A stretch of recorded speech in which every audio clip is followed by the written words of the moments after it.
cheetetetet mais yow sawaay yow fu ñu la fekk yaa ngi ci kanamu ordinateur bi wala sa kanamu tablette ba sa téléphone portable lu xew mais damay lire ay information salaamaaleykum suñu mbokk internet yi salaamaaleykum suñu gan bi tey ñu ngi fàttali ñu ngi dalal kii di Badara Gadiaga bokk ci parti Rewmi waaye nekk ancien membre bu bureau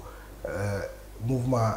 du 23 juin nekk it conseil municipal fii ci ville de Dakar Badara ñu ngi lay nuyu. maa ngi lay fay Sissoko di nuyu internautes yi nga xamante ni ñoo ñuy suivre ci Sénégal 7 ñu nekk Sénégal ak ñu nekk bitim réew yi. Badara tey di 23 juin di nga tombeek bis ba nga xamante ne ñu ngi koy fàttaliku yaa 9 ans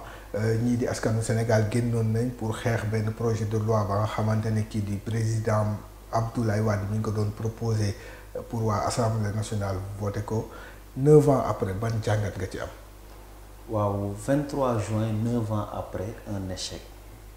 échec pour man causé par deux choses benn bi la trahison de nos aînés beneen bi ma génération notre génération une génération distraite parfois même un peu brouillon dans la forme bi ñuy mënee combat yi wala inexpérimenté. Je m'explique, la trahison de nos aînés mooy ñun bis boobu dañoo génnoon waaye ànd ak ay kilifa ànd ak ñoo xamante ni suñuy mag lañu ma mën cee citer rek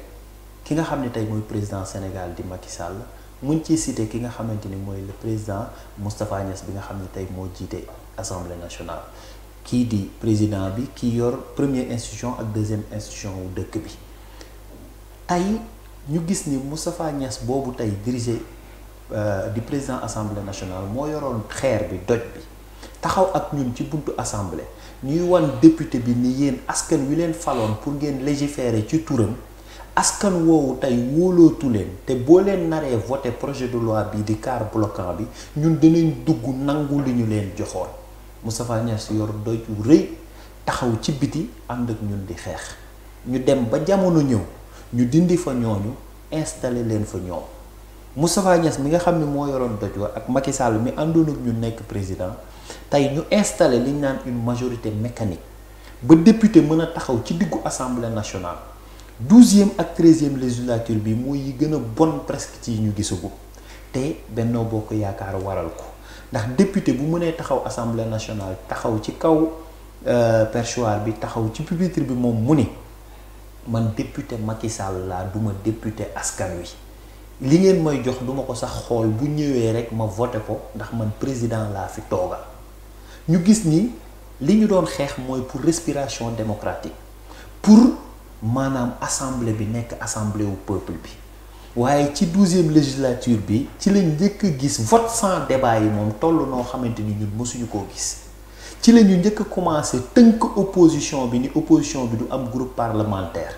ñun rek waa réew mi 2013 2014 2015 yëpp fexe nañ nu ñuy def pour xañ ñu am groupe parlementaire bi ci jiitu ñi ngi ko jaare ci xoqatal suñuy ñoñ wala jéem leen a ger dem nañu ba président de la république ak Benno Bokk Yaakaaram Moustapha Niasse dirigé ko assemblée nationale ñu proposé ni li nga xam ne groupe parlementaire dañu koy jëlee 10 yóbbu ko ba ci 15 pour rek bañ opposition bi am groupe parlementaire muy recul démocratique boo xam ni Ablaye Wade ma ñu doon xeex ñun foofu ak régime am ak ay député am foofu moom da doon wàññi groupe parlementaire pour opposition bi am groupe parlementaire ñii nag moom di yokk pour bañ opposition bi am groupe parlementaire ñu gis ni aussi assemblée bi Moustapha Niasse moo ko wax ci làmmiñam mu ni absentéisme bi maanaam ñàkk ñëw assemblée bi nga xam ni peut-être booy jël sa carburant wala booy jël yeneen yu la intéressé rek nga fay ñëw bari goo xam ni dafa jéggi dayoo Moustapha Niasse ci boppam moo ko wax egg nañ ci bis 150 députés yi nga xam ni ñoom la ñu fal 35 ñoo ñëw bis bi nga xam ni code pénal lu Sénégal bi ñu koy réviser nga xamante ni code pénal bi mooy nan lañ ñuy àttee ñun code pénal di lu am solo ci dëkk biñ koy voté 35 députés ñoo ñëw sur 150 kon ñu gis ni mën naa lim yeneen ak yeneen ñu gis ni assemblée bi mooy bi gën a yëkkati lever immunité parlementaire ay député mooy seen mbalaanu kirlaay mu déjjati ko dindi ko pour jox ko jébbal ko Macky Sall ak justice am pour ñu mën koo tëj def nañ ko Khalifa Sall def ko Barthélémy Diaz def ko Ousmane Ngom def ko Ablaye Baldé def ko Omar Sarr maanaam presque 20 ans wu Diouf yi ak 12 ans Ablaye Wade yi boo ko boolee li législature bii 12e ak 13e levé ci immunité parlementaire ci presque 32 ans Wade ak Diouf ñoom ñoo ëpp luñ ko def loolu nag laa tuddee la trahison de nos aînés. Deuxième phase bi may wax mooy ñun cette génération bi génnoon taxaw xeex ñun cette jeunesse bi nga xam ne ñoo doon mëne combat bi ñun cette jeunesse bi nga xam ne ñoo génnoon songu assemblée nationale ñun de bu Mamadou Diop dekki woon tey lan lañ koy wax Mamadou Diop bu dekki woon ndax dañ ko naan Mamadou mbaa xam nga ni Ousmane Ngom mi nga xamante ni moo dirigé woon intérieur monsieur force reste là à la loi mi ngi tey ak Macky Sall di liggéey ak moom dañ ko naan Mamadou mbaa xam nga ni Arona Sy mi joxoon ordre ñu jël dragon bi taal ko mu daw jaar ci sa kaw boom la nga dee Arona Sy moomu dafa am promotion dañ ko naan Mamadou 23 juin bi ñu àndoon taxaw di xeex ba tiital waa parti wu Ablaye Wade ba Moussa Sy naan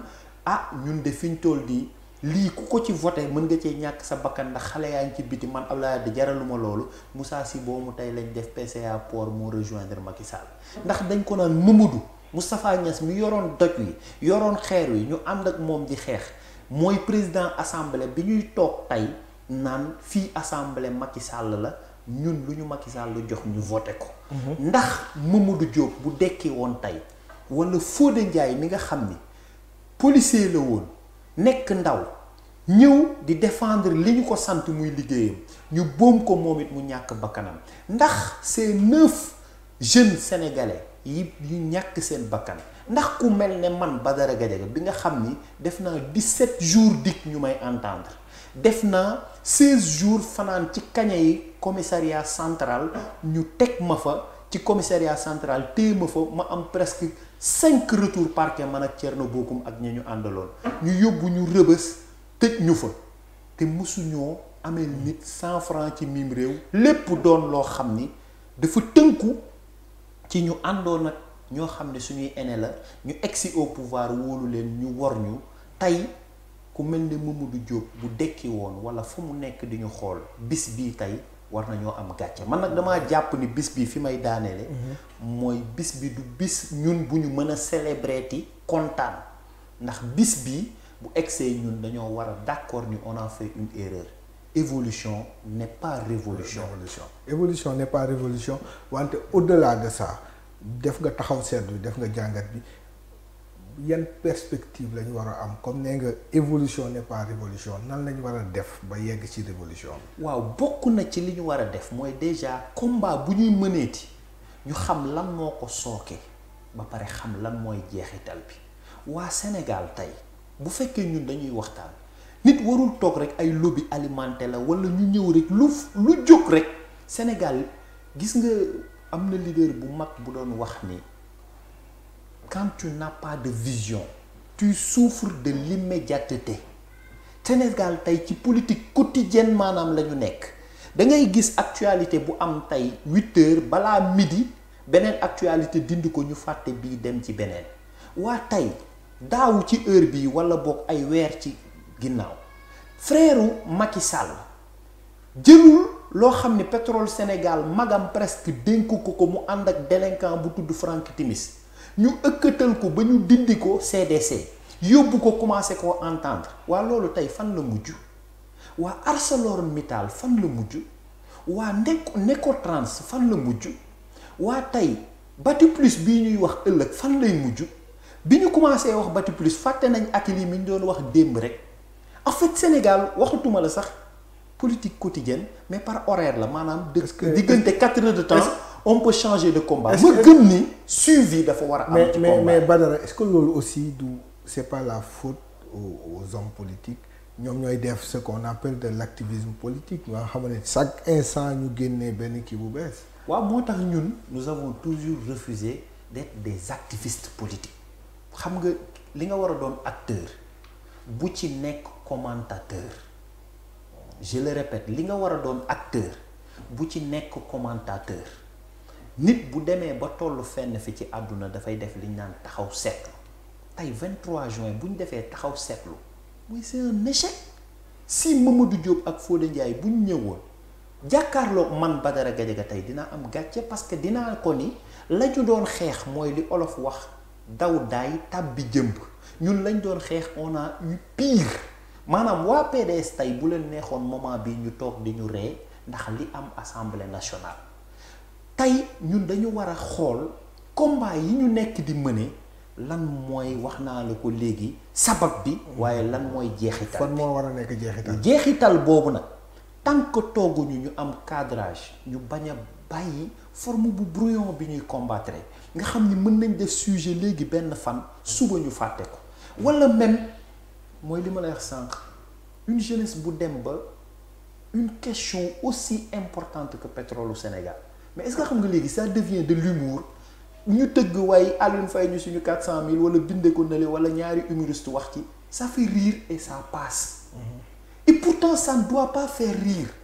parce que c'est extrêmement important parce qu'il s'agit de la vie des Sénégalais parce qu'il s'agit de l'avenir des Sénégalais il s'agit de l'avenir de nos de mon fils de ton fils de l'arrière-petit-fils de ton fils c'est des générations et des générations qu'on est en train di jaay seen suba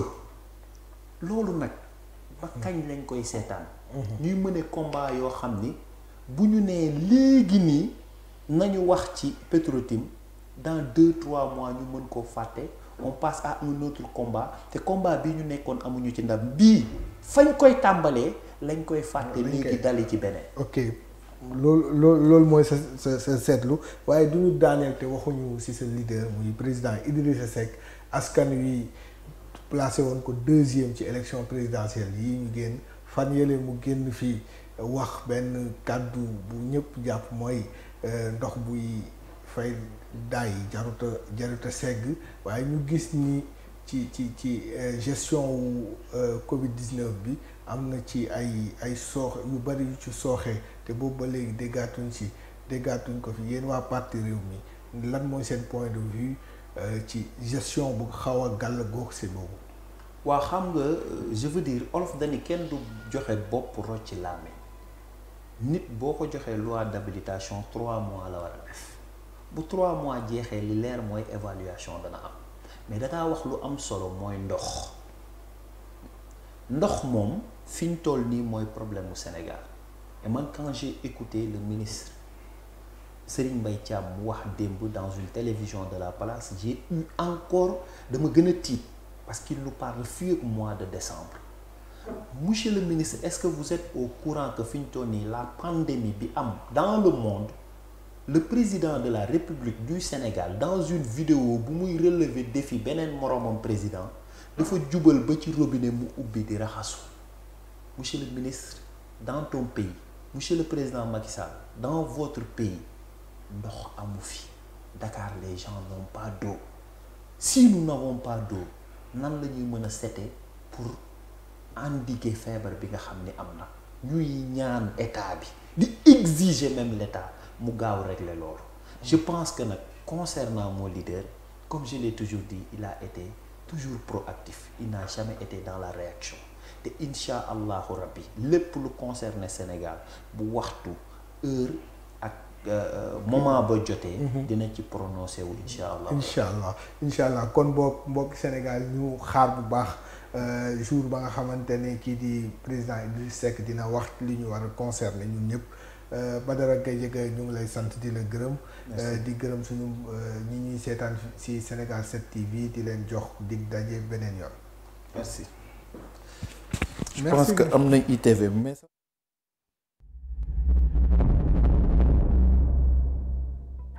cheetetetet mais yow sawaay yow fu ñu la fekk yaa ngi ci kanamu ordinateur bi wala sa kanamu tablette ba sa téléphone portable lu xew mais damay lire ay information waaw xoolal boo bëggee am ay information yu leer nañ et en temps réel duggal ci www.senegal7.com ay information yu wóor man de maa ngi application Sénégal 7 lépp lu xew dama koy jot ci sama téléphone ci tàng bi te nag application Sénégal 7 am ko yomb na da ngay dugg ci Play Store wala Apple Store nga télécharger ko rek xam li xew ci réew mi ak la xew ci bitim réew te nag dara du la ci umpu. Vous voulez des informations en temps réel? Cliquez sur www.senegal7.com. Sénégal 7, le roi de l'information en temps réel.